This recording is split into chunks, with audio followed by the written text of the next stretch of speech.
Toshkent kimyo-texnologiya universiteti Yangiyer filiali oziq-ovqat texnologiyalari kafedrasi olimlari tomonidan bugungi kunda ozuqa yemlarini boyitish bo'yicha bir nechta ishlar olib borilmoqda.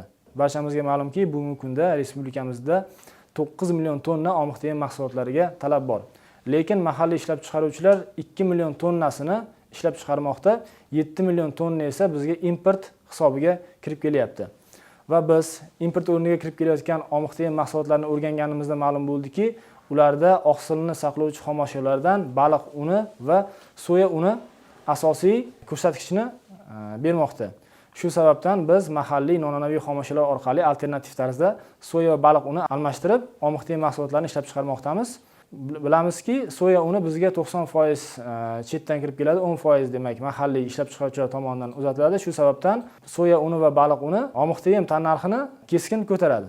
Shu sababdan biz mahalliy xomashyolardan biri, ya'ni no'xat orqali alternativ tarzda almashtirib, oziq yem mahsulotlarini taklif qilmoqdamiz. Demak, bu parranda uchun mo'ljallangan oziq yemlarimiz broiler tovuqlari asosan o'zi 40 kun davomida boqiladi. Shu sababdan biz broiler tovuqlarni boqish uchun demak 40 kunlik davrda 3 xil oziq yem mahsulotimizni taklif qilyapmiz. Demak, birinchi 10 kunlik uchun hali jo'jalarimiz mayda bo'ladi. Shu sababdan sochiluvchan oziq yemlarimizni taklif qilganmiz. Ikkinchi 10 kunlikda esa nisbatan yirikroq, uchinchi 20 kunlikda esa demak yirik tovuqlar uchun oziq yemlarimizni taklif qilganmiz.